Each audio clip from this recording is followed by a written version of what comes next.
जय Shri Krishna, Radhe Radhe. Welcome my student. देखो आज अपने डिस्कशन करेंगे एक्सरसाइज 10.2 का क्वेश्चन नंबर 6।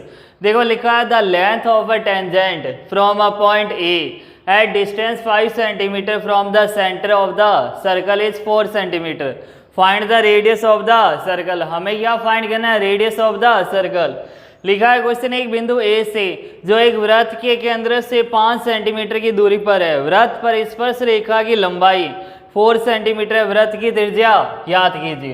तो देखो जब भी मैंने आपको बताया इसमें डायग्राम का अच्छे से ध्यान रखना, हमें मेजरमेंट अच्छे से लग रखना है कि 5 सेंटीमीटर क्या है, 4 सेंटीमीटर क्या है। तो देखो सबसे पहले अपने क्या ड्रॉ करेंगे? डायग्राम। तो देखो यहाँ एक सर्कल बनाया हमने इधर। अब देखो क्वेश्चन में लिखा है the length of a tangent from a point A at distance 5 centimetre from the centre of the circle is 4 centimetre. वृत्त के केंद्र से 5 सेंटीमीटर की दूरी पर है। यहाँ से हमने ये टेंजेंट ड्रॉ किया, यहाँ सेंटर पॉइंट लिखा हमने ओ। यहाँ से ये जो पॉइंट है कितना सेंटीमीटर है? 5 सेंटीमीटर की डिस्टेंस है, 5 सेंटीमीटर की दूरी पर है। आगे लिखा है इसमें centre of the circle is 4 centimetre. जो वृत्त पर स्पर्श रेखा की लंबाई, वृत्त पर स्पर्श रेखा की लंबाई कितनी है? 4 सेंटीमीटर। ये हमारे पास कितना दे रखा है? 4 सेंटीमीटर। हमें फाइंड करना है रेडियस ऑफ द सर्कल। वृत्त की त्रिज्या हमें फाइंड करनी है। तो देखो ये क्या हो जाएगा, मैंने आपको पहले ही बताया जब ट्राइंगल बन रहा है यहाँ से सेंटर से जब अपने टेंजेंट स्पर्श रेखा से परपेंडिकुलर लाइन ड्रॉ करेंगे क्या हो जाएगा? 90 डिग्री। ये हमने थ्योरम में भी प्रूव किया था प्रमेय में कि सेंटर से अगर ये टेंजेंट ड्रॉ करे तो ये कितना डिग्री होगा? 90 डिग्री। तो देखो 90 डिग्री के सामने वाला क्या होता है? हाइपोटेनियस। ये क्या हो जाएगा? परपेंडिकुलर। और ये बेस क्या हो जाएगा? ये कर्ण, लंब। और ये क्या हो जाएगा? आधार। तो अपने को कौन सी थ्योरम लगानी? Pythagoras theorem. तो देखो पाइथागोरस थ्योरम क्या होती है? ओ बी का होल स्क्वायर इक्वल टू में कितना हो जाएगा? देखो ओ ए का whole square plus A B का होल स्क्वायर। देखो पाइथागोरस थ्योरम जब लगेगी जब हमारे पास राइट एंगल ट्रायंगल होगा, समकोण त्रिभुज होगा। जब एक 90 डिग्री एंगल होगा तभी अपने पाइथागोरस थ्योरम अप्लाई कर सकते हैं। अब देखो हमारे पास है हाइपोटेनस का square equal to perpendicular square plus base square. Hypotenuse कितना है? देखो 5 का होल स्क्वायर। ओ ए हमारे पास कितना है? देखो रेडियस हमें फाइंड करनी है। रेडियस हमें क्या करना है? फाइंड करना है।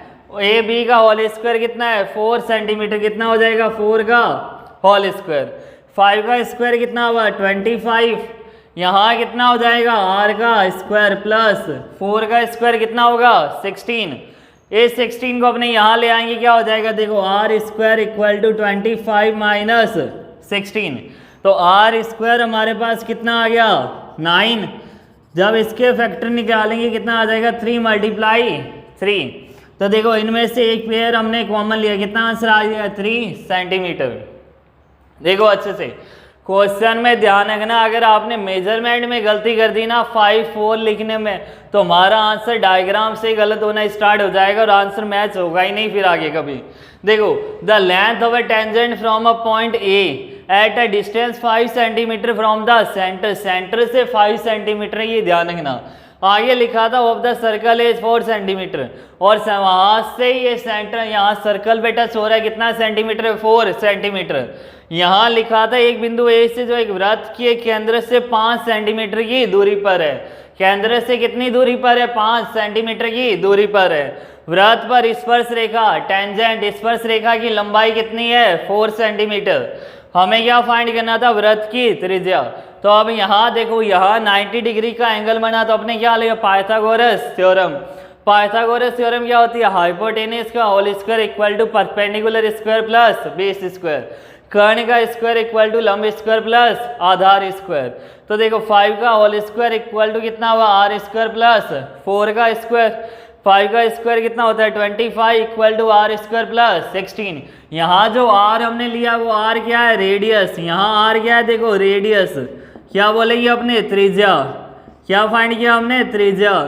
तो आर कितना हमारे पास? देखो R square plus 16। R square की वैल्यू कितनी आ गई? 25 प्लस का 16 यहाँ आएगा तो माइनस में 16। 25 में 16 माइनस करेंगे 9। 9 का जब अपने फैक्टर निकालेंगे कितना आएगा, देखो 3 की टेबल में 9 3 टाइम्स, 3 की टेबल में 3 1 टाइम्स, फैक्टर क्या आ गया हमारे पास 3 मल्टीप्लाई 3, गुणनखंड हमारे पास क्या आ गया, देखो 3 मल्टीप्लाई 3, यहाँ से अपने एक पेयर कॉमन ले लेंगे कितना आ जाएगा 3 सेंटीमीटर। तो स्टूडेंट अगर आपको मेरी वीडियो पसंद आई तो लाइक शेयर एंड सब्सक्राइब जरूर कीजिए। Thank you so much, best of luck.